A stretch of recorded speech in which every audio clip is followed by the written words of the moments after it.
This is Guardian Radio 96.9 FM, Nassau, Bahamas. The views and opinions of the host and guests are their own and do not necessarily reflect the position of the management and staff of Guardian Network. You have to be strong in today's world.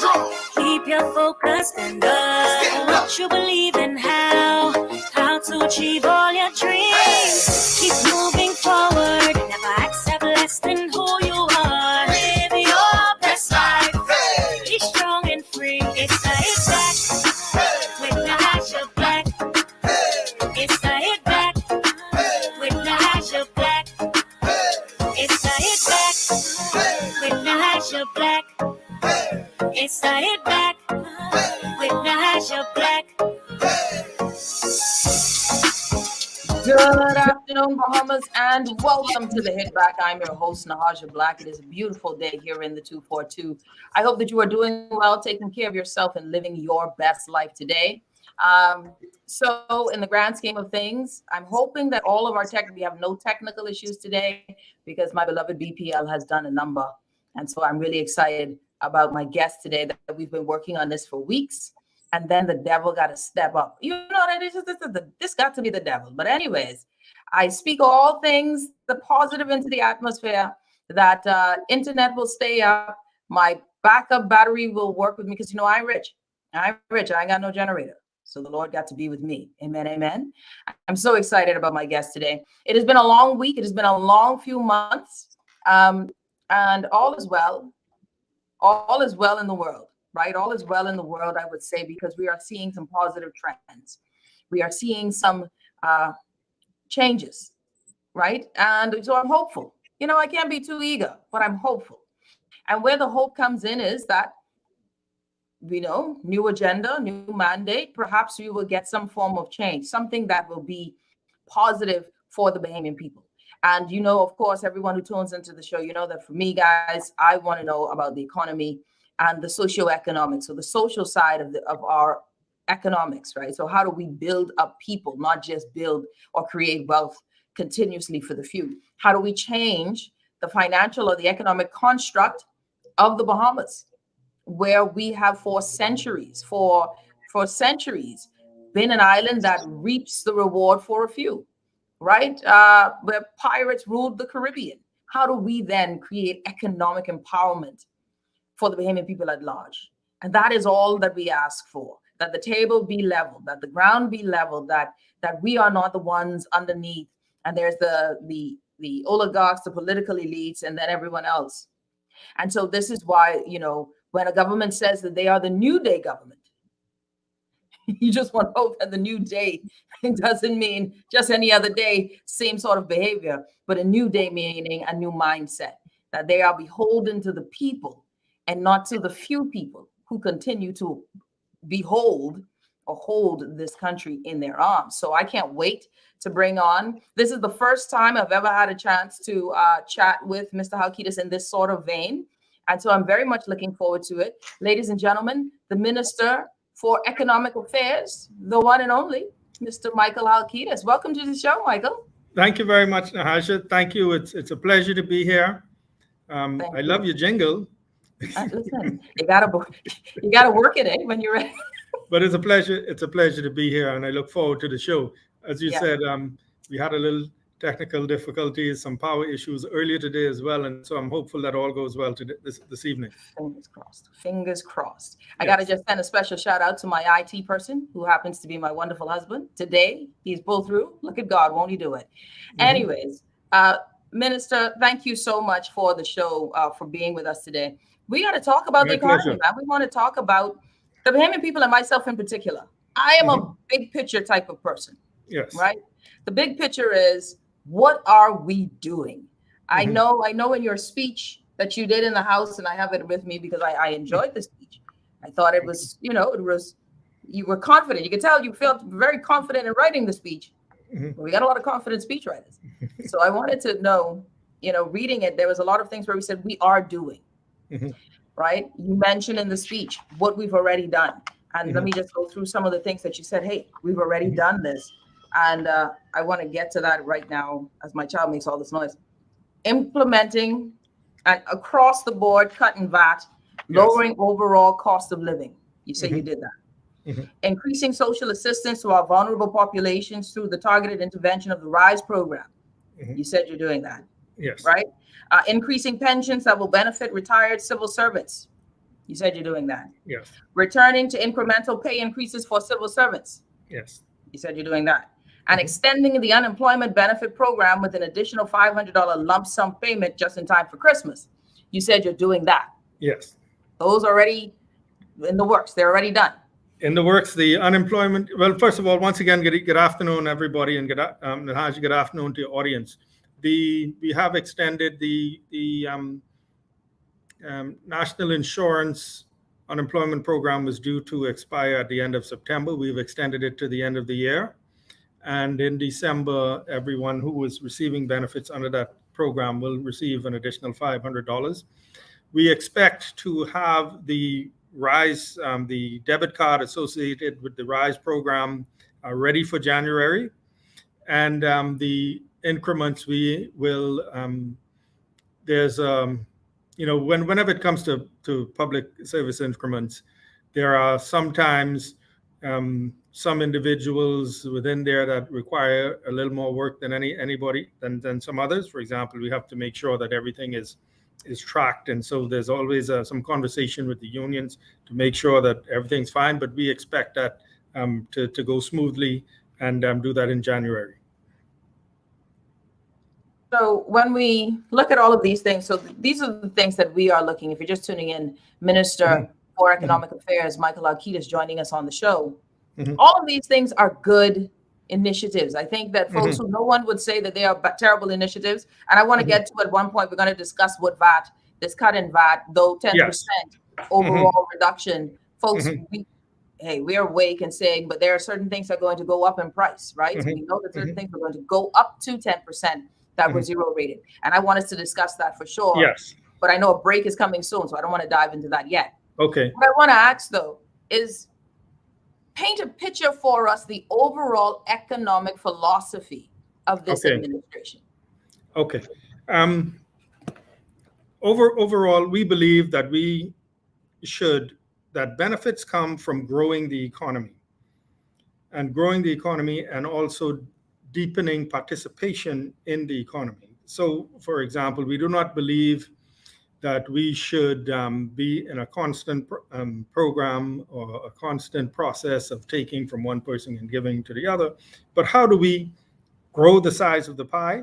And how do we make sure that there can be participation? And those who traditionally have been left out, how do you assist them in getting involved? How do you give them a leg up?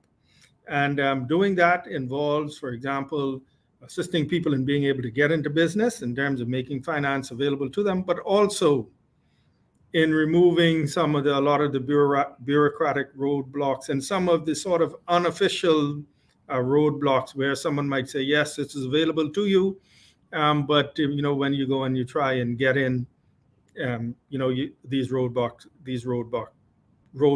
appear. So the overall economic philosophy is opportunity for all. Let's grow this economy and let's make sure that people have a fair opportunity to participate and to compete on a level playing field. And that's the philosophy of empowerment. And I think we can say that I think every government wants to create that sort of open opportunity, that level of opportunity. Whereas you have some approaches that are more where some governments say, listen, let's cut costs. Right? Others say, well, let's stimulate the economy by spending. So we'll do infrastructure spending. And others will say, well, let us cut costs and create some more austerity measures so that the government is more robust in terms of its ability to spend on things like capital expenditures, et cetera. And streamlining SEOs. So I'm trying to figure out, because, in my mind, I have this thing, Minister Halkitis, where I'd say, well, the Progressive Liberal Party, they are a party that is about the infrastructure, right? They like to spend. And you're spending government that believes that if you spend, that you will create stimulation in the economy. So you would spend within government. And I would look at the Free National Movement and I would say, well, they are the government that believes that you would deal more with investors and more top-heavy capitalist marketing strategies so that we can create more robust foreign direct investment. So their own was more targeted to a particular group. And even though they said they didn't believe it, I felt it was more like a trickle-down effect of policy. However, we have seen where both have created just increasing debt. Every government increases the national debt. Yeah. Every government, we seem not to be getting more, more in the positive trend of finances. So what is that belief for this administration? Well, what has happened, I believe, Nahaja, is that, but if you look, when we look back at the fiscal history of the country, economic history, we'd find that in our budgets, we've run budget deficits virtually every year for the last 30 years, at least 30.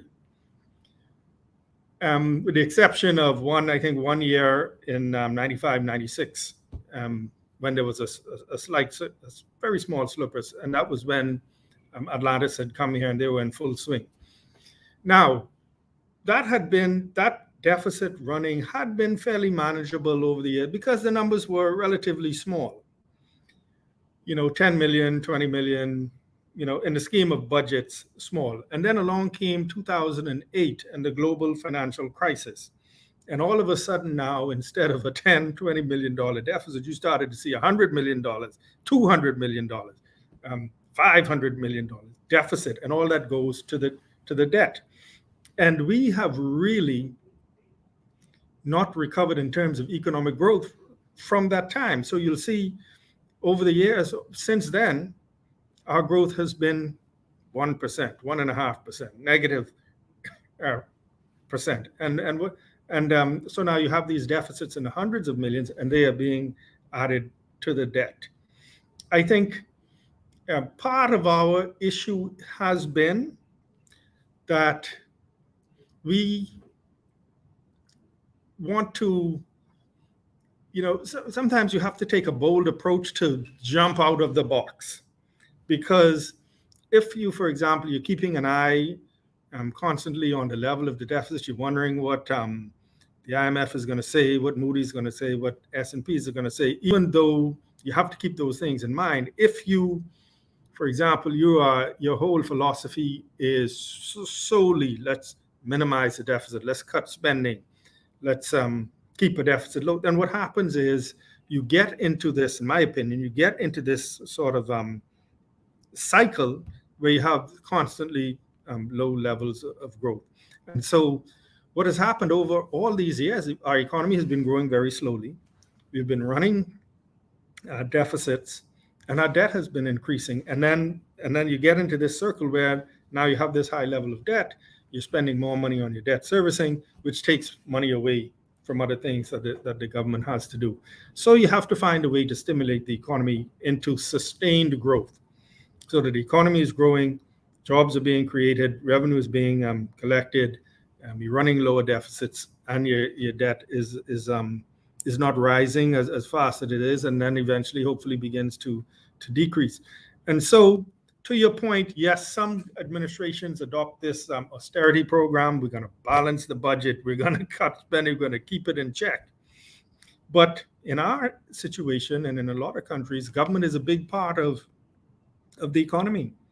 So when the government withdraws, the government is not building, so they're not employing contractors, they're not expanding, so they're not buying, then it has an effect on the overall economy. How do you get to that happy medium where you have a government, you have an economy that is growing, and so government is getting its revenue, and then it can as well do its part to keep the economy stimulated. And so it's a balance. It's a balance. It'll be, I think, my opinion, it'll be a mistake to think that it's a balance. It'll be a mistake to rely solely on austerity, to say we're going to cut and balance the budget. And it'll be a mistake and, wishful thinking to think that, okay, all of a sudden this economy is going to start growing at healthy levels right away. You have to make an investment in infrastructure to be able to do it, in education and training, in finding new niches in the economy, new ways to do things, and then you eventually build up this healthy economy. So it's a balance, and it's going to take a few years to get a handle on the whole fiscal situation. We're going to take a quick break. Minister of Economic Affairs, Micheal Halkitis, joining us. You're listening to the Hit Back with Nahaja, Black Guardian Radio, 96.9 FM. We'll be back right after this.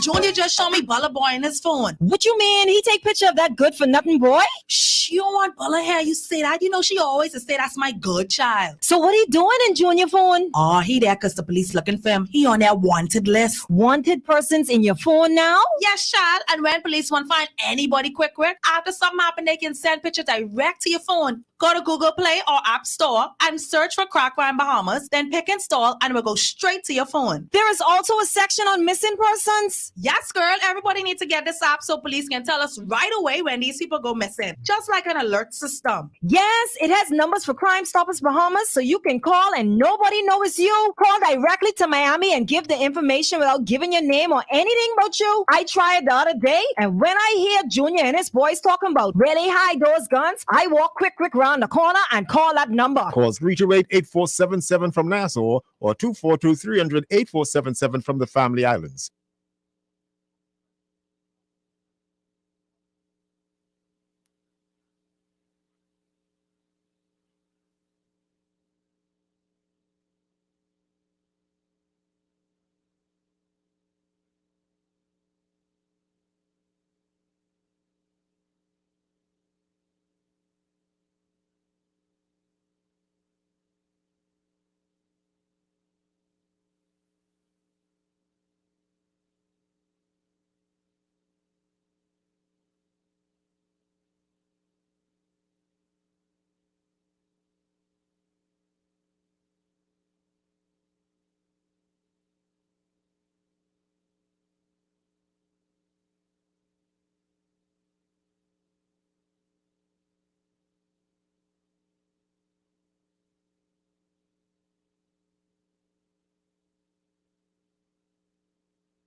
Affordable and comprehensive home insurance policy from Shield Insurance.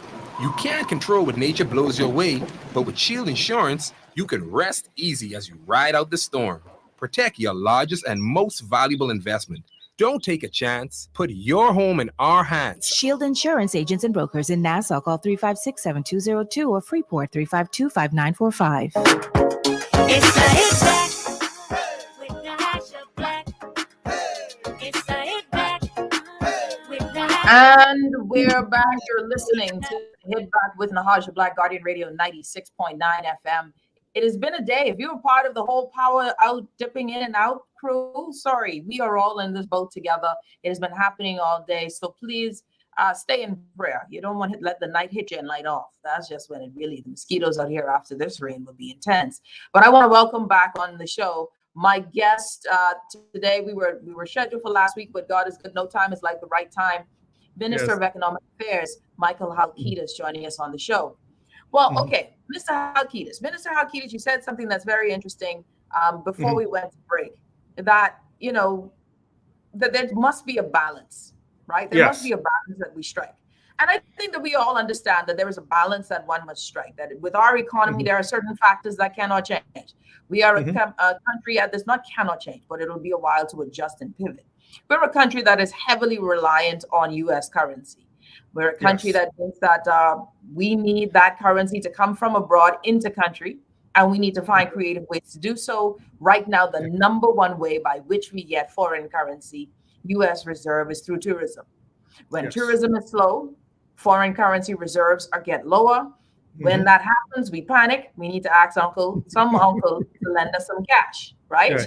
And those are the factors by which the economy is governed. The former administration did something that I agree with, that they ensured that the U.S. reserve stayed robust, but we understood that was from borrowing, right?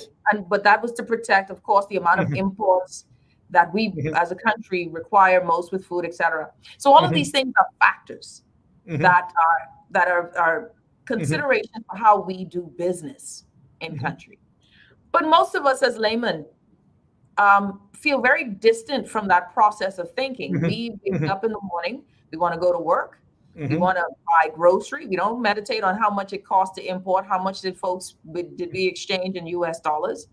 We want to know that the economy is good enough that I can do daily transactions and still travel to Fort Lauderdale and probably catch COVID when I want to, right?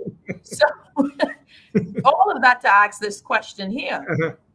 The balanced approach is good, and we understand that, but what does that mean to us? When you go to work, you say, okay, I know my citizens, my people need X, Y, and Z. This is our balanced approach to fiscal reform. Yeah, I mean, what it means is that you have to recognize that there are several elements that would lead to your stability. As you said, you need economic growth. You need visitors coming in. You need investments coming in. That is the way we earn foreign currency. They come in. You have to, on the expenditure side, you have to be cognizant and you have to be concerned about wastage. And so you are constantly looking at ways to eliminate wastage, to make sure the government is getting value for money.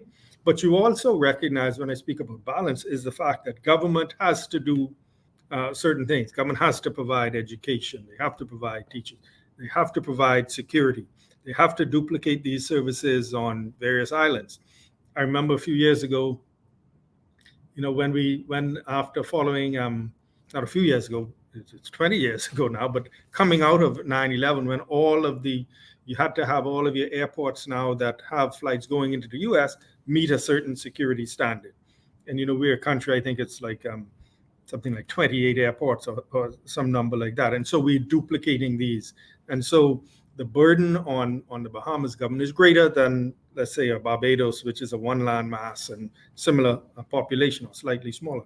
And so when I speak of balance, is that yes, your government has to provide services at a certain level, and at the same time they must be promoting growth in the economy. And so you don't rely strictly on austerity measures to cut spending to balance the budget, but you do that. You manage your affairs in such a way that you're eliminating wastage, you eliminate duplication where you can, you improve the way you get value for money. On the other end, you're growing the economy and trying to bring in new sources and new ways of growth. And I think, Nahaja, that coming out of this COVID pandemic, if there is a silver lining, it is that Bahamians have put their creative energies to work And by necessity, because some people lost jobs, they were furloughed, they were laid off, they have started businesses, they have found creative niches to get involved in, and many of them don't want to go back to 9 to 5. And so a part of what the government has to do then is to make sure that those people are supported in terms of removing the red tape, making sure that we have in place as best we can, financing. If they need to get financing, we have to have the infrastructure in place. So if they're producing something, they can get it to market, they can get paid. And so, coming out of it, I think there's a tremendous opportunity for us to support more Bahamians in business. How do you see it when we talk about that, right? The question that I've asked and what we always ask is, where is the money coming from? And even with the things that the government has already pledged to do, the lump sum, the questions of where's the revenue coming from? Considering that there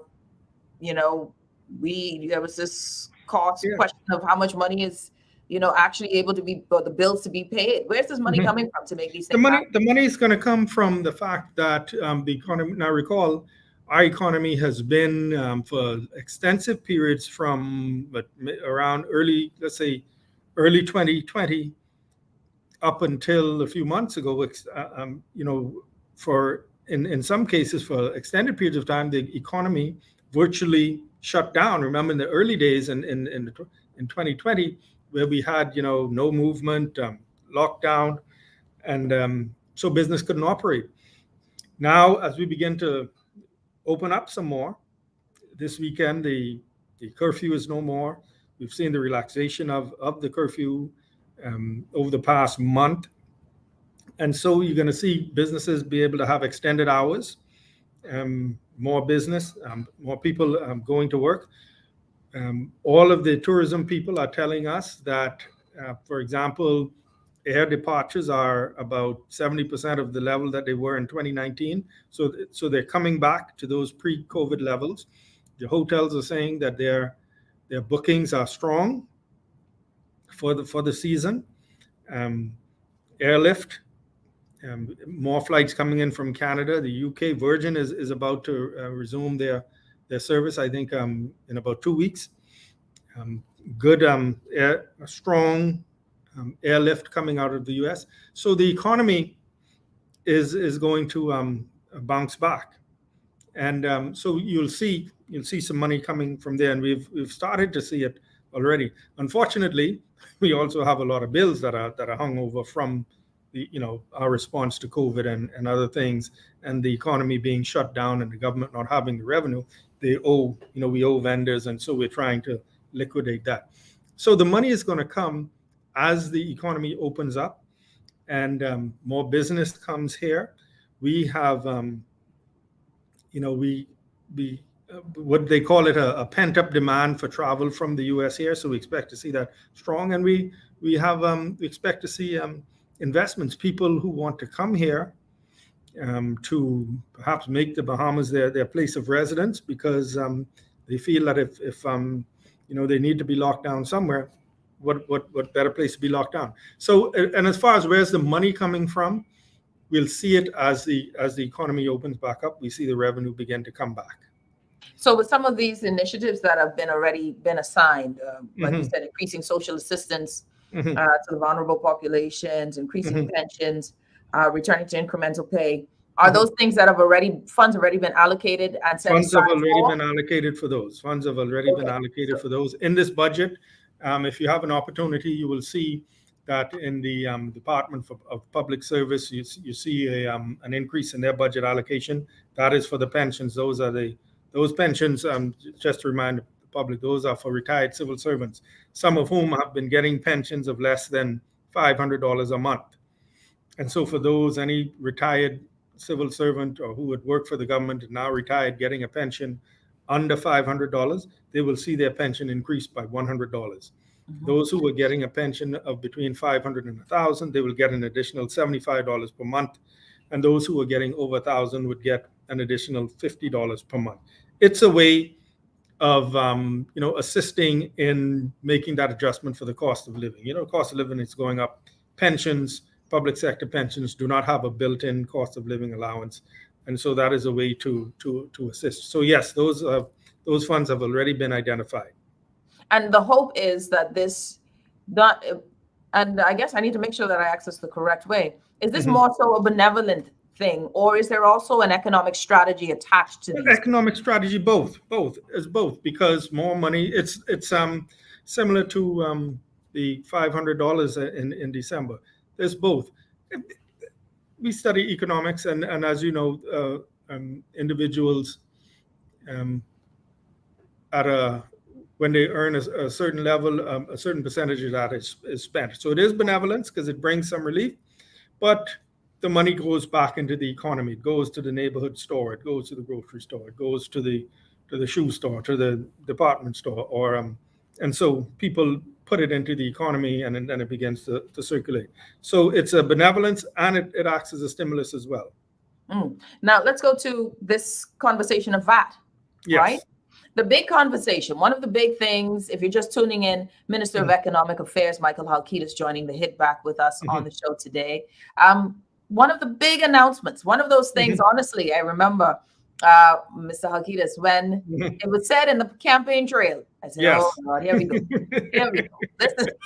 And I asked the question personally, and it was an honest question. What is the stimulating factor? What is the stimulating factor of the reduction from 12 to 10? Now, mind you, I am not one to be upset with a tax reduction. Yeah.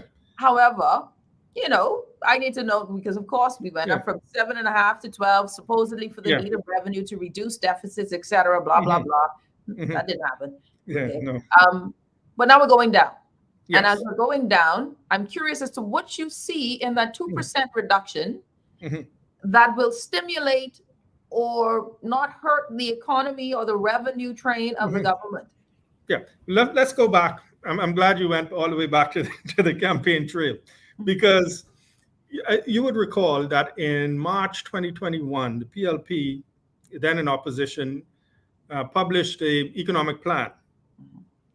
And we published it what would normally have been a full year ahead of when elections were due, because, at that time, there was, we didn't really get into election season yet, or they hadn't really ramped up yet. But we were looking at election in May 2022.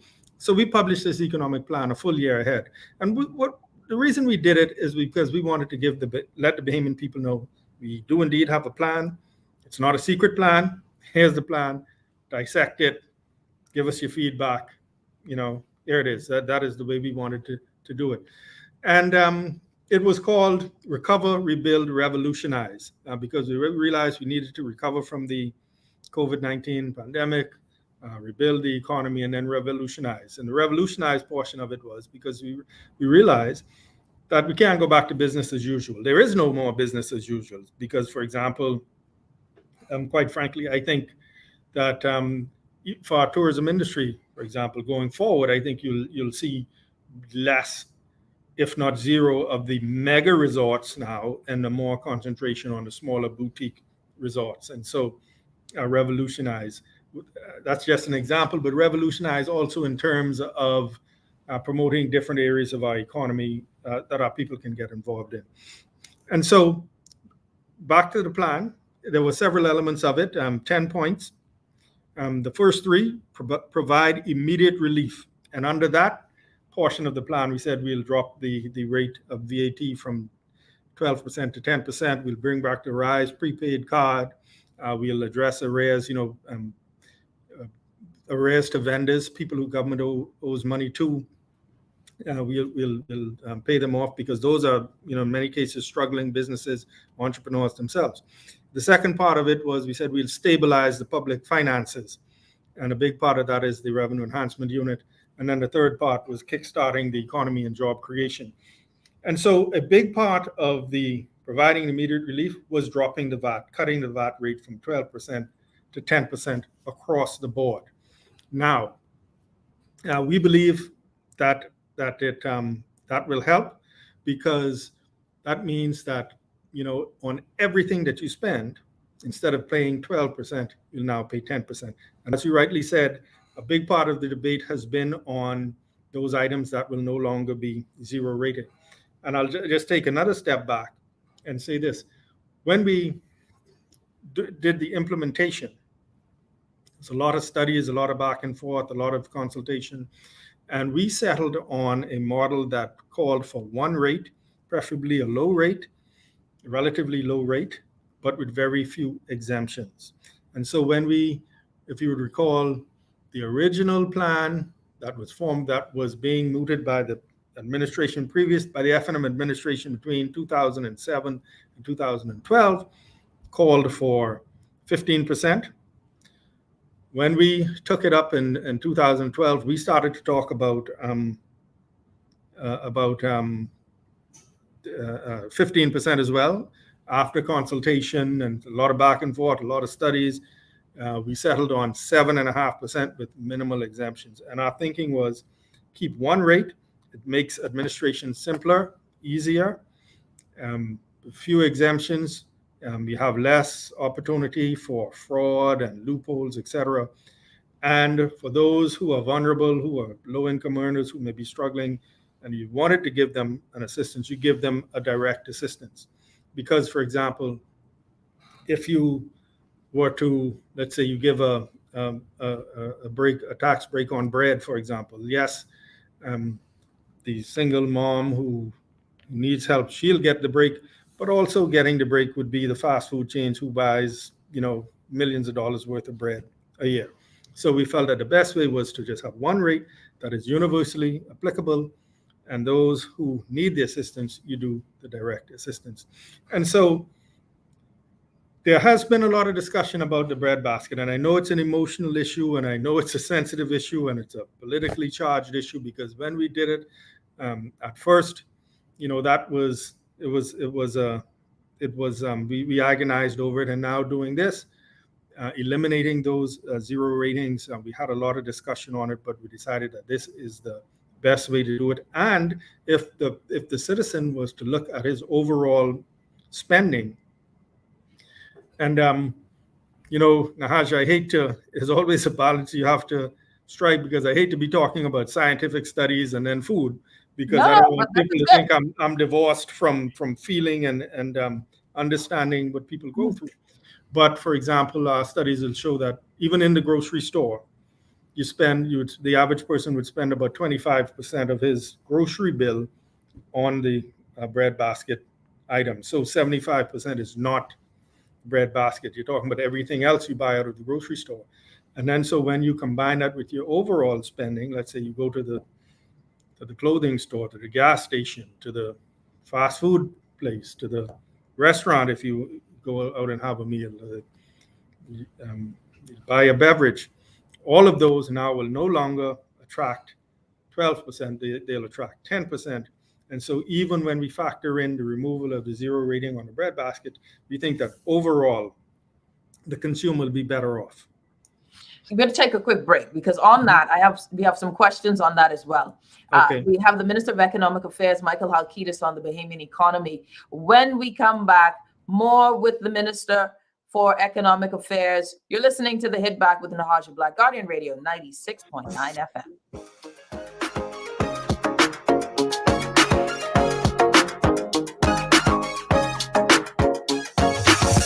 Scotiabank Bahamas wishes to advise the public that their new intelligent deposit machines have been updated and are now accepting the new Bahamian $100 note. The bank will continue to monitor their systems and sincerely apologizes for any inconvenience caused. This traffic report is brought to you by Shield Insurance and Prudential Loss Adjusters. Let's look at traffic this afternoon, and Friday is living up to its reputation of being a very busy day for traffic all across New Providence. The weather obviously a factor today. Gray skies everywhere, intermittent rain, wet streets just complicate things out here. Gladstone Road is exceptional. Heavy traffic line in both directions, especially on the north lane getting out of Gladstone Road. Lengthy traffic line there to get up there onto JFK. Same time, you do have a lineup on JFK getting onto Gladstone Road as well. So both lanes moving back and forth on Gladstone Road, very busy. It's also busy on Tamala Highway. Highway, the southbound lane, and the intersection there at Thomas William Darling Highway, busy on all sides, with the west lanes going into that roundabout extremely busy, giving you a lengthy traffic line and a slow ride into the roundabout. Traffic around the Michael Road and Blue Hill Road intersection also busy at this time, and those two thoroughfares coming off of Robinson Road headed into the south, both Blue Hill Road South and East Street South. Those dual lanes heavy with traffic going into the roundabout there on East Street, meaning Independence Drive on one side and East West Highway on the other, is causing heavy traffic congestion getting into that circle. And your inner city streets are very busy at this time as well. From Bain and Grahamstown on the west side, going across East Street, going across Collins Avenue into the Palmdale area, coming in there on Mackey Street, all very busy at this time. And so the inner city Wolf Road, once you reach up around the Mackey Street and Marathon Road intersection, it is really busy in there. And Marathon Road itself busy in both directions. Here's Charles Drive, heavy with traffic from the Soldier Road intersection into the East-West Highway traffic light intersection, solid traffic lines going through the light there. So Friday afternoon, already extremely busy in the streets. And the wet streets even complicates matters more. You've got to drive with extreme caution and care here this afternoon. This National Traffic Report Service with Dr. Danny Johnson, Associates at Footline Companies National, with your rider Skylook traffic in real time. I'm PANN. Back in an hour with an update. Michael was in a horrible car accident. Prudential Loss Adjusters managed his claim and got him the settlement he deserved. Sierra's roof received hurricane damage. Thanks to Prudential, she and her kids are happy with their claim settlement. Tammy fractured her ankle in a slip and fall. Prudential saved her time, money, and peace of mind. Prudential Loss Adjusters are here for you whenever a tragedy strikes. Call 322-4026 now. Don't wait for disaster to strike. This hurricane season, be ready. Protect your home with an affordable and comprehensive home insurance policy from Shield Insurance. You can't control what nature blows your way, but with Shield Insurance, you can rest easy as you ride out the storm. Protect your largest and most valuable investment. Don't take a chance. Put your home in our hands. Shield Insurance agents and brokers in Nassau. Call 356-7202 or Freeport 352-5945. It's the hit back with Nahaja Black. It's the hit back with Nahaja Black. It's the hit back. And we're back. You're listening to the Hit Back with Nahaja Black, Guardian Radio 96.9 FM. I hope you all are doing well, taking care of yourself, living your best life. We have joining us the Minister of Economic Affairs, the one and only Minister Micheal Halkitis. Just a pleasure to have you on the show, Michael. All right, pleasure to be here. We were talking about VAT, right? Mm-hmm. And the need and the importance of, or not the need of, but I think the questioning of why, because many would say, okay, listen, it's supposed to be relief, but you hit me in the pocket, and you did a very good job. And on the show, we've grown to understand that perhaps it is a simpler form. Right? Yes. It's a simpler form across the board. You're avoiding certain loopholes, but it came with its own pushback, even from the insurance companies. The insurance companies had its own pushback.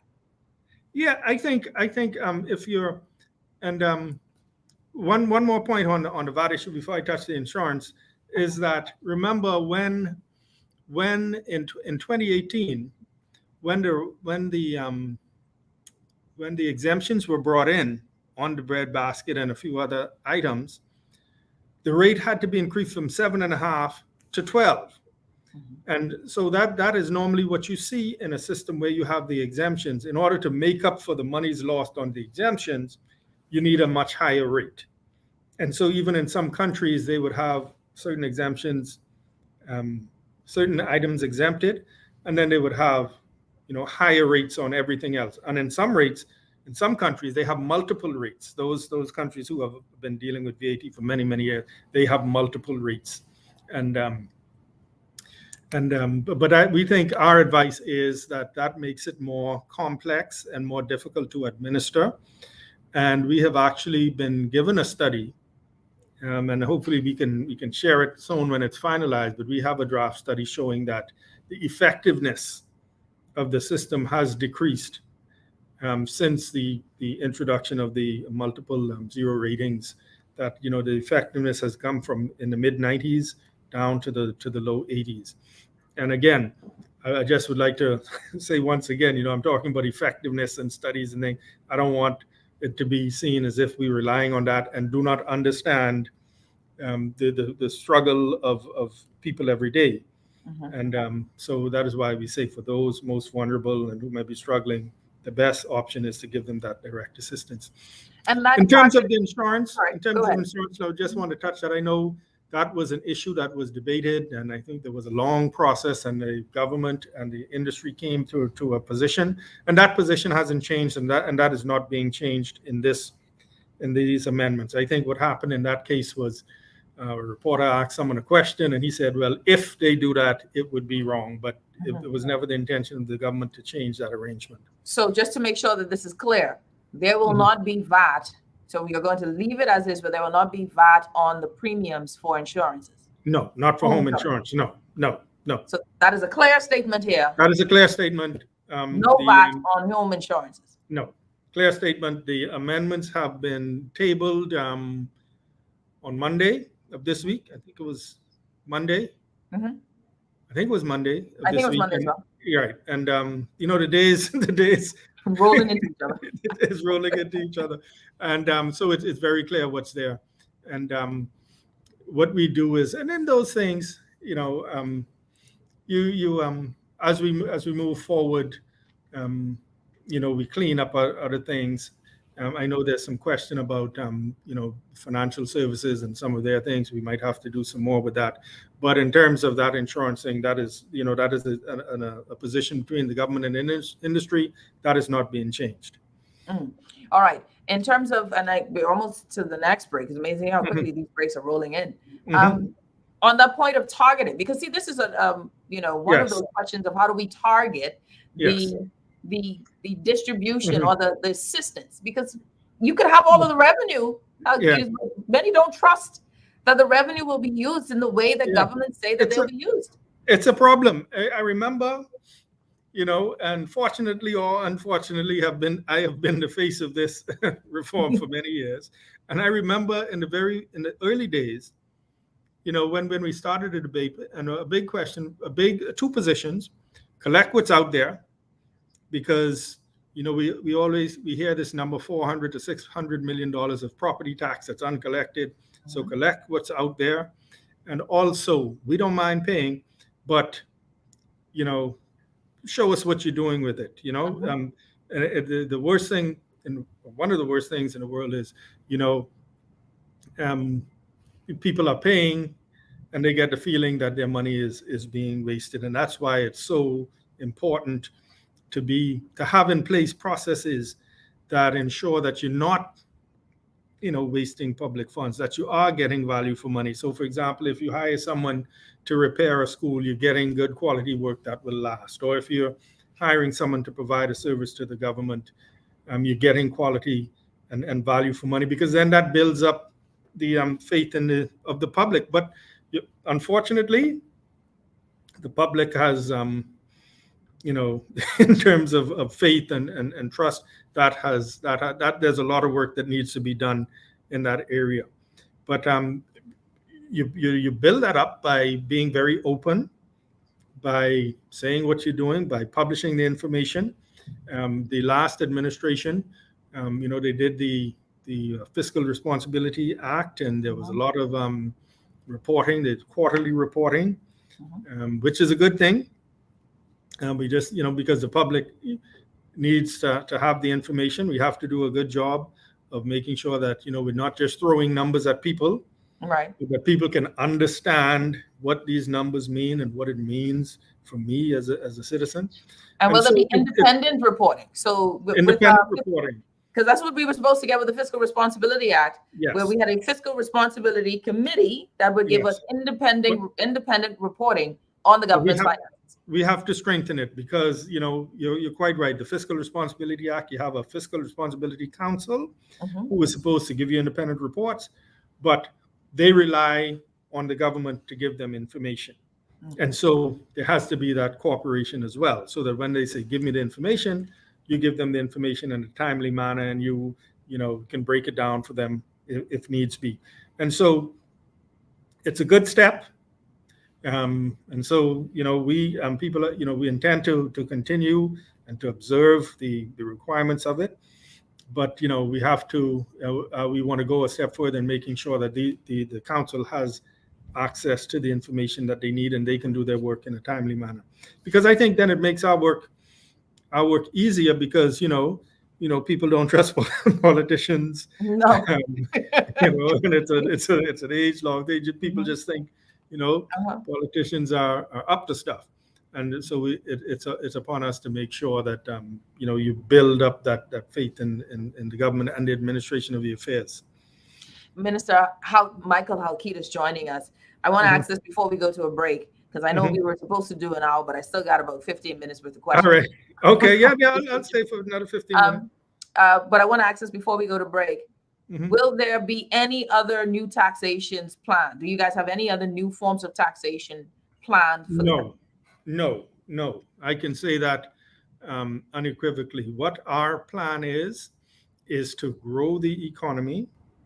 We believe that a 10% rate across the board would be more efficient. We'll collect. We'll eliminate some loopholes. We'll do a better job of collecting the tax. It will put some more money back in people's pockets, which they might elect to spend somewhere else, and that creates a bit of a stimulus. We are already re-implementing something we call the Revenue Enhancement Unit, because recall when I said when we were implementing that, people said collect what's out there. So we said, okay, you get a unit that goes out, and particularly for larger taxpayers, you do audits, and not to harass people and to hound them, but just to make sure that everything is correct. You're paying the amount that's due. To go out, for example, in terms of property tax, to make sure that the assessments are up to date. Everybody is assessed, and so everybody is who needs to be on the tax rolls. The information is accurate.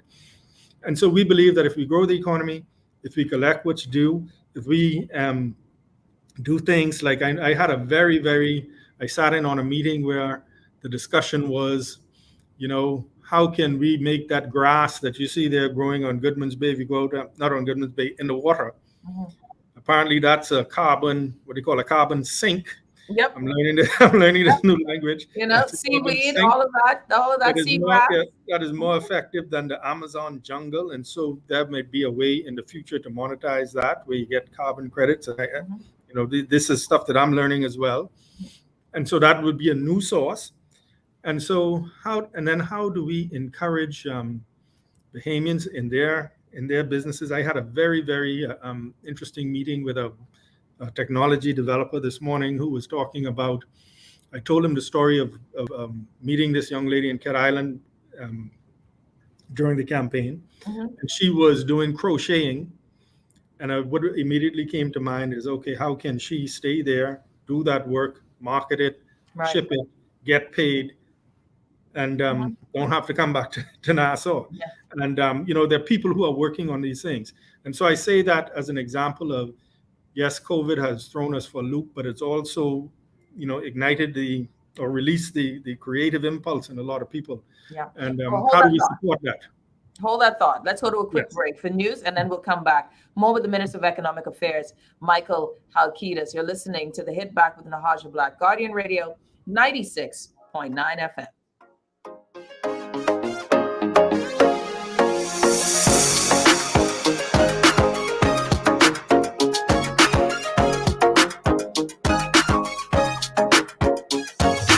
This is Guardian Radio, 96.9 FM, Nassau, Bahamas.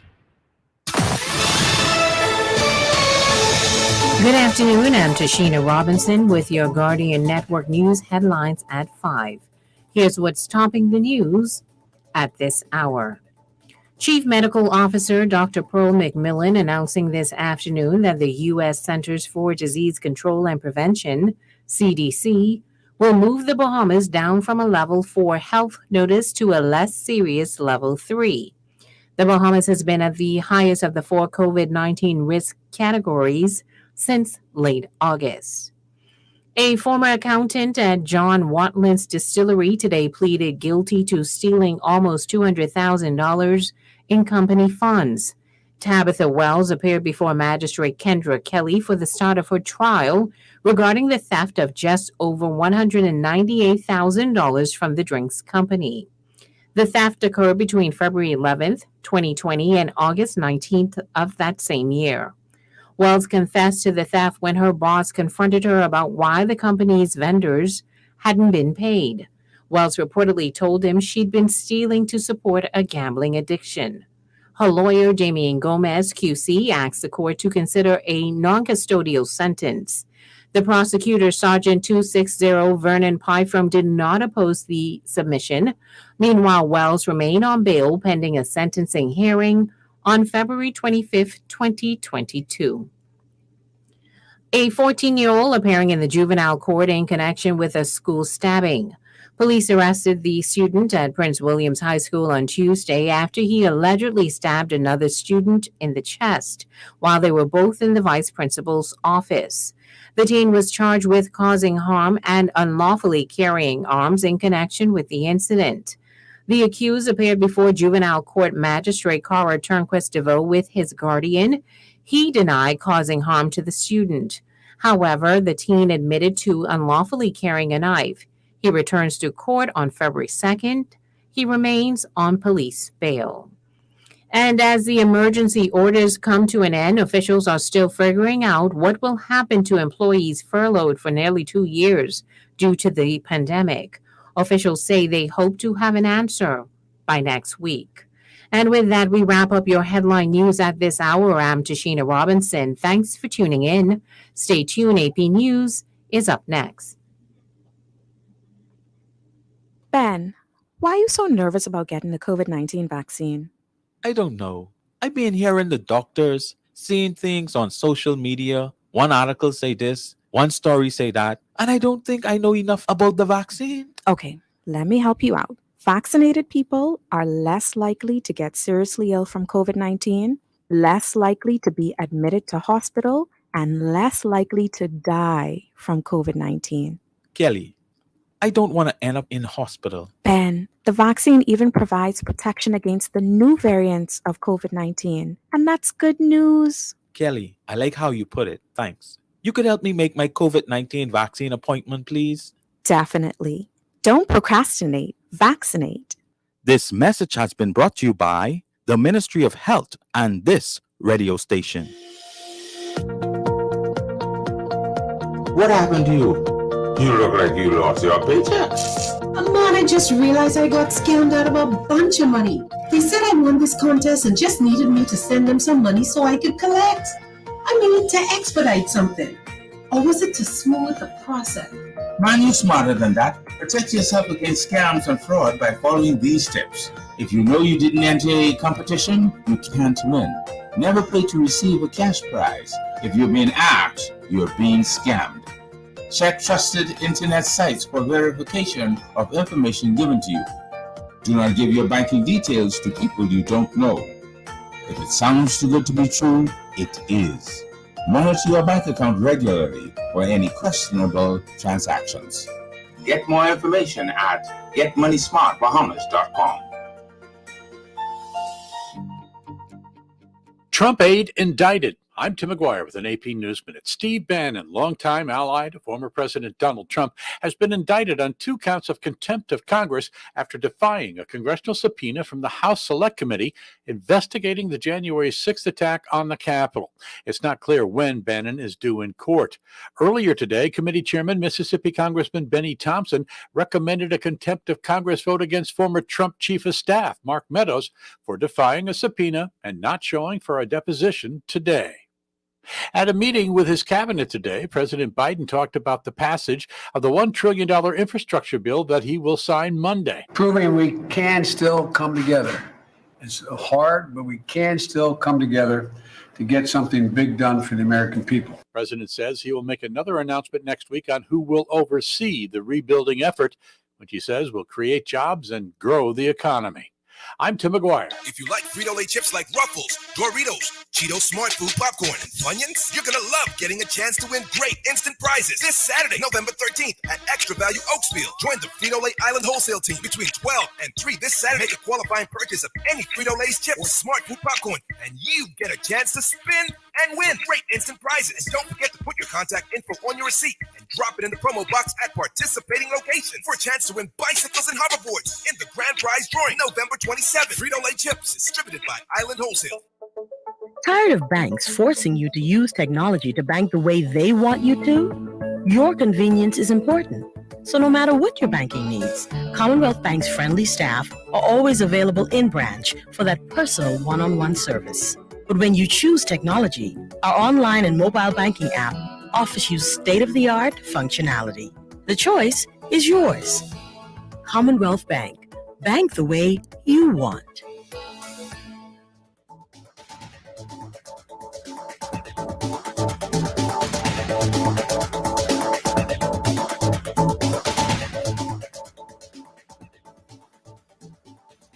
This is Guardian Radio 96.9 FM, Nassau, Bahamas. It's the hit back with Nahaja Black.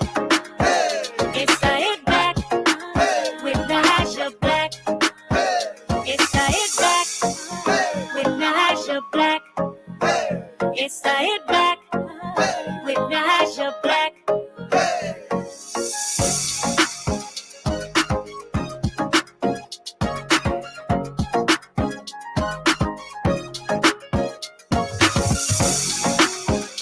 And we're back. You're listening to the Hit Back with Nahaja Black, Guardian Radio 96.9 FM. Power issues across the island today. I'm still struggling with mine, so we'll see how long we do it for today. And it happened at the weirdest time, too. I'll tell you, just the devil. Well, anyways, I got the Minister here of Economic Affairs who's probably going to tell us how he's going to correct BPL for all Bahamians and fix that economic woe of a power company. Is that on your agenda, Minister?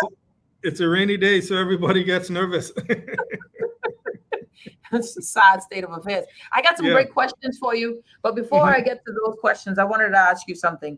You know, the question of it, and I'm getting this from within my phone right now. What I'm getting is a lot of questions saying, okay, listen, all of that sounds reasonably good what the minister is saying, but really I'm not hearing a strategy. I'm not hearing, okay, we are looking at, based on the projections that we have, estimated income being X.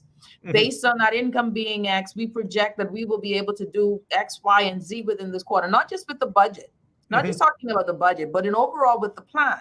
You know, we are having things that happen to us and not us happening to things, Mr. Halkitis. How do we trust that this administration is willing to happen to things? Because tourism happens to us. Yeah.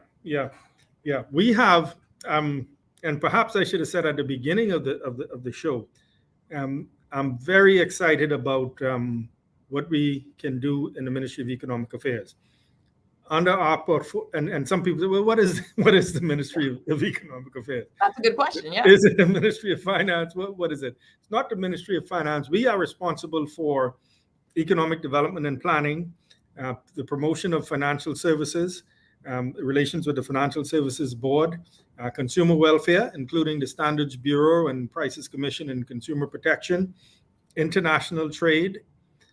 So all of the issues with the CARA Forum and the WTO, FTA, all of those things, the Domestic Investment Board, ease of doing business, insurance, small business development, which it's going to be very exciting. Some of the things we plan to do, and including what they call the colored economies, the orange, the blue, and the green economy, statistics, e-government and digitization, e-commerce, and as well the electronic communication sector. And as well, any work or any assignment delegated by the Prime Minister as Minister of Finance, assisting him with things like the budget and planning and other government agencies. So what we are doing right now, I came into office and I spent a good part of the first few weeks meeting people from the various departments, meeting with the banks, with the IMF, with the World Bank, with S&P, Moody's, investors, letting them know that, number one, this government is committed to strong fiscal management and meeting our obligations, and then also getting familiarized with the various departments. And so I'm excited about some of the things we are going to be doing with the small business. And as you said, we have to make sure things don't happen to us. We happen I like that. Mhm. All right. Yeah, we happen to And think. and what my philosophy is this. As I said, you have a lot of people who have. I was speaking to a friend of mine the other day, and he was talking about some of the business things that he was exploring. And I'm sitting there and I'm thinking, the government doesn't have to do that. The Bahamian people are already getting into these niches, investing in the Airbnbs and doing the digital stuff. Now, what it's incumbent upon the government just to provide that support, make sure the infrastructure is in place, and then get out of the way. And don't frustrate them. And don't frustrate them with red tape and rules and arbitrary rules. But make sure people can understand, okay, if I do this, this, and this, I can go into business, I can go my own way, and nobody will be there frustrating me. And in the case where you need to provide support, then you have to find creative ways of providing that support. One pet peeve, I don't know if it's pet peeve, but we have certain segments of the economy reserved for Bahamians. And so, for example, we might have an investor come and we say, okay, the water sports is reserved for Bahamians, but the requirements in terms of the equipment and the levels of insurance and this and that you need are so high that Bahamians are automatically, there's this huge barrier for them to get in. And so how do we make sure that, we can help in that area? And so my philosophy, and I think I know what I'll be bringing to the government is listen, government doesn't have to be in control of everything. The Bahamian people are smart, they're creative, they're resilient. Let's just get out, you have a level of regulation to protect the public, but otherwise don't frustrate them with red tape. We have a caller on the line. I want to get this caller for you. Caller, you're on the Hit Back. Welcome. Minister Halkitis is with us on the show. Good afternoon, Mrs. Black. How are you? I'm well, and you? Beautiful. And Minister, how are you, sir? I'm fine. Good afternoon, ma'am. Beautiful. I'm a very concerned citizen. I'm looking at the Value Added Tax Act 2014. Yes. Before I ask my question, it states in section 1.3 that the minister may appoint by notice published in the Gazette different dates for the coming into force of Part 3, 4, and Section 98 of the Act, respectively. Okay, sorry. Say again, you're looking at Section 1.3? 1.3, yes, sir. The Value Added Tax 2014. Okay. Section 1.3? I wish to find out from you, sir, the value-added tax appointed date notice that was signed off on by our former Prime Minister, Mr. Perry Gladstone Christie, which states in the appointed date notice, sir, SI number 63, in exercise of the powers conferred by Section 1.3 of the Value-Added Tax Act 2014, the 6th day of October 2014 is the appointed date notice on which Part 3 and the Section 98 of the Act shall come into operation. Would you say to me, sir, please, and to the public, do you have an appointed day notice for Part 4 of the Value Added Tax Act, which is the main part of Value Added Tax Act registration that deals with mandatory registration, voluntary registration, registered open to the public, and further? Please. I think I'm looking for that part that you quoted. I don't see it. I have mine here. You don't see it? You said 1.3, Part 1. You said when you were looking at. I'm talking about the original. I'm looking at the original, 2014, yes, 19 September 2014, and you said that you were quoting from Section 3. No, 1.3, sir. 1.3. Okay. The minister may appoint. That's the very top part of the Act. Okay. That's short title and commencement. 1.3. The minister may appoint by notice published in different dates for the coming into force of Part 3, Part 4, and Section 98.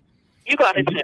And you said that you saw sometime in October for which part? Part 3? The Prime Minister, according to the appointed date notice, that's signed on the 6th day of October 2014. The Prime Minister only brought into force Parts 3 and Section 98.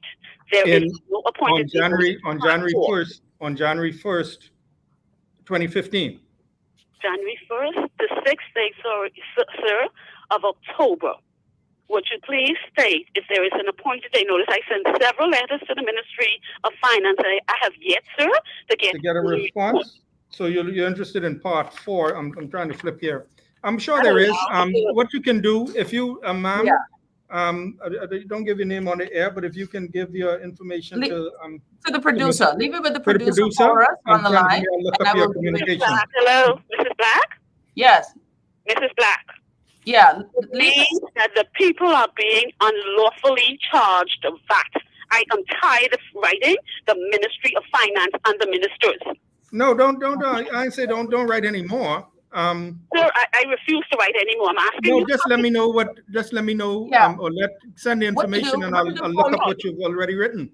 No problem. Yeah, and I want to find out more as well. Do me a favor, please. Producer, get the number for the caller, please, because I'm curious as to what she's discussing there too. I'm trying to flip through it myself, but we'll look at it. Yeah. All right. Let me get to some other questions here. And thanks, producer's going to get that sorted out. So I have something here as well because I'm unlawfully charged. I want to read that. I'm flipping through this to see what part 4 is. Part 4 is, well, don't but worry, I'm sure it's all registration. Part 4 deals with registration and people registering. I'm sure it's all in order. Because we go over these things and it's checked and double checked. So I'll if you get the information, the contact, I'll look up the communication and make sure we respond to her. Yeah, and that's important too, right? So yes, the question is there's a question that I wanted to get to that I thought was a good question here. Mm-hmm. When the credit bureau comes on stream and considering that data is being collected from 2018 to contribute to scores, will persons who were impacted by Dorian, for example, who had to take out loans that they would not have normally taken out, will they receive redeemable points that can help to raise their credit score, or will it be flat across the board?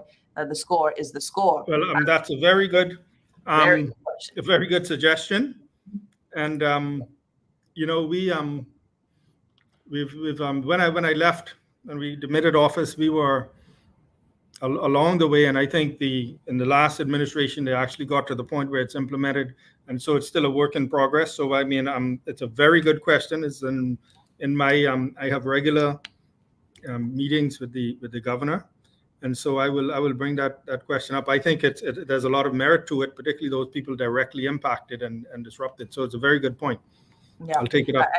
Definitely one. And when we talk about the credit bureau in and of itself, Minister, when is this to come into force? I think they're already collecting information, and so I'll get the date. And I'm hoping, Nahaja, that we can have. This is. I hope I was a good guest, and so you'll have me back. Oh no, we'll definitely have you back. Okay, I see the contact here on the thing. I'll find out that information. I think I definitely know that they're already collecting the information, and so they already started their work. I'm taking down this information for this lady right now. Yeah. Again, if you can see it, let me know if you can see it. I can see it. I got the number and the name, so I will look for the. If the lady is still listening, I would look for the correspondence and we'll answer her. Someone asked. I'm sure it's a very simple answer. Someone asked, will your agendas and initiatives be in collaboration with the Ministry of Tourism, as well as other ministries that show substantial improvement and development? They're definitely working very closely with the Ministry of Tourism. It's Ministry of Tourism, Investments and Aviation. So the DPM, in addition to promoting the country, by way of tourism, also promoting in terms of investment. And, Nahaja, we've been talking for so long about spin-offs and linkages, there's nice sounding words. Kind of repetitive. But, this is really the time that we really put the effort in, and we have to do the things. See, I believe for one that we can't just say, here's a development that should create linkages and spin-offs. Go for yourself. Well, more education. How do you get it done? How can we support? How can we get you started? How can we make sure you have a market for your goods? So all of those things work hand in hand. And I'm thinking that again, it goes back to our experience over the last year and a half. The severe disruptions that we've had makes all of these things urgent. The whole talk about climate change makes it urgent that we invest in things like food security and making sure that we take care of our marine environment.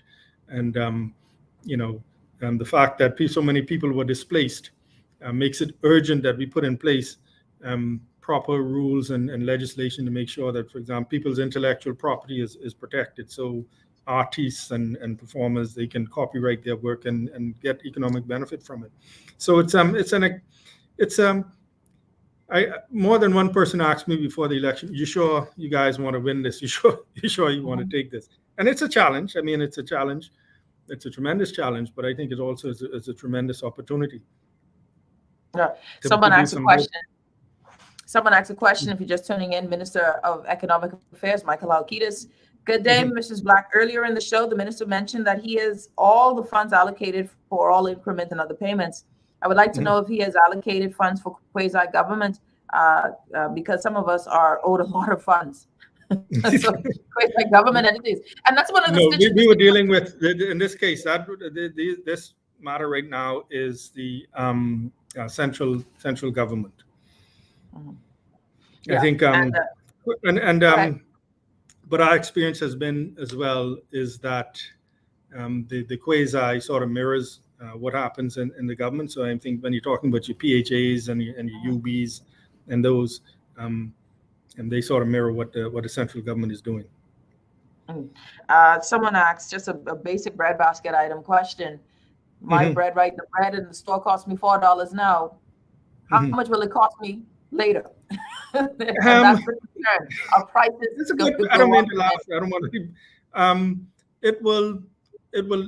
When we did this, it would likely go up a bit, but not the full 10%, because there's not there's a lot of elements that go into the final price of something going onto the shelf. It's not strictly a one-on-one relationship. So that will go up a few cents, but your chicken or your pork chop or your turkey wing and those other things, they will go down. And so we think it'll even out and you end up ahead even. Let's see if we can get one more caller in before I let you go. Okay. Caller, you're on the hit back. Welcome. Yes, thank you. And good afternoon to the minister. Good afternoon, sir. I want to actually commend you and your team for doing a good job. I don't want to be too forward to say too early. What I was thinking that we also need a one Bahamas situation. Yes. We don't need to wait from administration to administration to think of what we have a lap between, the gap between when one was in and one was out. I have a question about the VAT. In terms of when a person requests a VAT receipt, what is that for, and how does that work, and what is the purpose? How does it benefit one person or the other? Or the government person? When you request it as a consumer, you are basically acting as almost as a tax police for the government. You are making sure that number one, it's being charged, and that the person has a tax identification number on their receipt. And you also want to make sure that it's being calculated properly, that it's, it's 12, it's 12, it's 10, it's 10. And so that is normally when people ask for it, is they want to make sure that, okay, you're charging me this VAT, it's actually on the receipt, and you have a number, and just a double check to make sure that it's being calculated properly. Okay, so it's not to be reimbursed. No, it's not to be reimbursed. No, it's not to be reimbursed. No. Thank you, sir. Okay. All right. And I think for the customer, if, for example, it's someone who is getting a service or buying something from you in order to produce something else, then yes, they can use that receipt to prove that they have paid VAT on this, and they can get a credit. If you're selling to a business or someone who's using the thing that they bought from you as an input in producing something else. But let's say you go to the grocery store, you go to the auto parts store or any other store and you request a receipt, that's normally just people want to know that, okay, you're charging me VAT, you're actually registered. Minister of Economic Affairs, Micheal Halkitis. So, Michael, I want to ask you this before I let you go. What is that big takeaway? And someone even asked a question about the loopholes the merchants are getting away with. And I want to ask that question, but I know we're out of time. But can you answer that quickly for me? What sort of loopholes are merchants getting away with? Because you mentioned earlier loopholes Yeah, well, when I say loopholes, and I don't want to, and then I don't want it to seem as if I'm casting aspersion or accusing anybody. But for example, when you have exemptions, unless you say, okay, this particular item is exempt, you run the risk then of having people put things in that category that shouldn't be. So classifying something into an exempt that shouldn't be. For example, if you say bread is exempt and someone put cake or pie or something like that, and then so you start getting those issues. Or like medicine. Right. Medicine Now you have but I put rubbing alcohol in it. Right. And so now you have to devote more resources to making sure that the classifications are done properly. And Yeah, so that's that is it. Yeah. And so that becomes cumbersome. So if you have one rate minimal exemptions, it's better. And what we want to do is, the debate starts on the supplemental budget starts in the House of Assembly next week. And so there'll be more time to illuminate what's happening in the budget. I'm sure there'll be a lot more discussion on the VAT, and there'll be more opportunity for us to explain. And I just ask the public to just give us an opportunity to put this in place. We think it's a good plan. We think it's going to work. We think it's going to bring some savings. And we look at it, and if it's not bringing you savings, and then we look at it again. But we think with a growing economy, focus on our finances, we'll be on a good wicket. I heard in the during the news break that we're going from a level 4 down to a level 3 in terms of travel, which is excellent. It helps. Some of the hotels, some companies in the U.S., they don't allow their employees to travel in terms of conventions and groups to countries at a level 4. So that should open more opportunities. So we're hopeful, we're cautiously optimistic that we put the worst of the COVID behind us and we can begin to grow and move forward. But thank you very much. Thank you very much for having me. We have to do this soon. I've had a great time. And I look forward, please, to coming back. What I want to do is over the next few weeks, just spend some more time meeting some more people and putting the plan together so that, as we get to 2022 in January, we really launch and we can take off.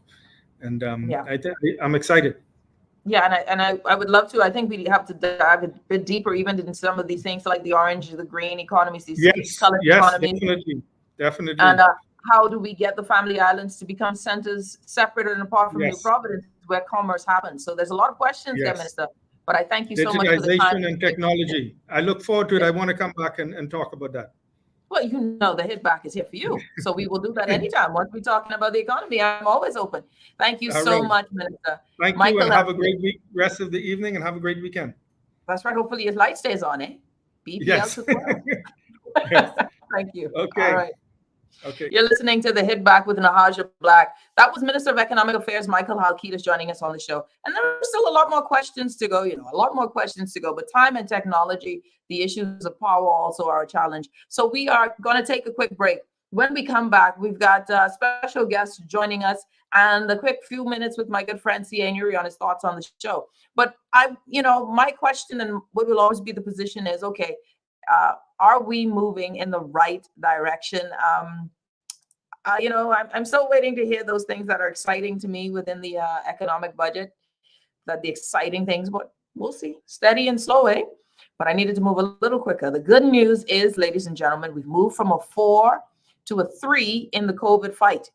And that means now we can get these fam groups back in. We can get the events and all of these things. So now we're hearing Bahamar is hiring more. These are things that are happening to us, but are we happening to them? These are matters that are outside of our control to a certain extent.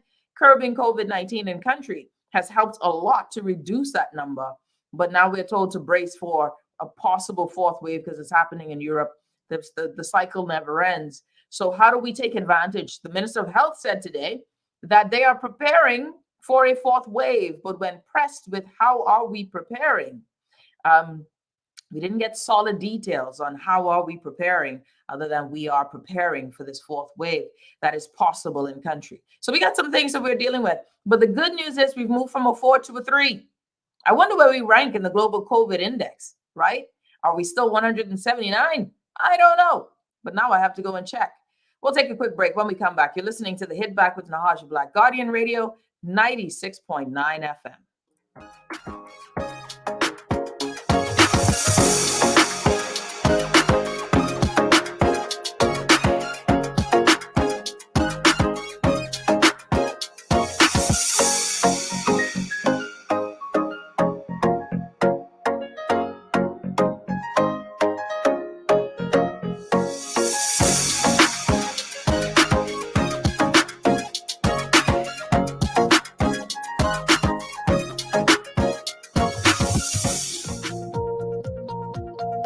What happened to you? You look like you lost your paycheck. Man, I just realized I got scammed out of a bunch of money. They said I won this contest and just needed me to send them some money so I could collect. I mean, to expedite something. Or was it to smooth the process? Man, you're smarter than that. Protect yourself against scams and fraud by following these steps. If you know you didn't enter a competition, you can't win. Never pay to receive a cash prize. If you're being asked, you're being scammed. Check trusted internet sites for verification of information given to you. Do not give your banking details to people you don't know. If it sounds too good to be true, it is. Monitor your bank account regularly for any questionable transactions. Get more information at getmoneysmartbahamas.com. If you like Frito-Lay chips like Ruffles, Doritos, Cheetos Smart Food Popcorn, and Funyuns, you're gonna love getting a chance to win great instant prizes this Saturday, November 13th at Extra Value Oaksfield. Join the Frito-Lay Island Wholesale Team between 12 and 3 this Saturday. Make a qualifying purchase of any Frito-Lay's chips or Smart Food Popcorn, and you get a chance to spin and win great instant prizes. And don't forget to put your contact info on your receipt and drop it in the promo box at participating locations for a chance to win bicycles and hoverboards in the grand prize drawing November 27th. Frito-Lay chips, distributed by Island Wholesale. Tired of banks forcing you to use technology to bank the way they want you to? Your convenience is important. So no matter what your banking needs, Commonwealth Bank's friendly staff are always available in branch for that personal one-on-one service. But when you choose technology, our online and mobile banking app offers you state-of-the-art functionality. The choice is yours. Commonwealth Bank. Bank the way you want. So I come to work today, meet my coworker in front of the computer crying. AC sky high, but she's sweating. I ask her what happened. Apparently, she ordered some stuff online, but she threatened with this VAT increase. I told her I cannot guarantee she won't feel the pinch of the increase, but I can guarantee low rates on her shipping fee from Airborne Freight and Cargo Services. Then she can ask me if I'm sure they still will give her low rates in spite of the increase. I ask her what but that she don't understand. If she look at the alphabet, she will see A is A, B is B, C is C. That don't change. 1, 2, 3. I give the answer. Bye-bye. Call Airborne Freight and Cargo Services at 377-0450 today. It's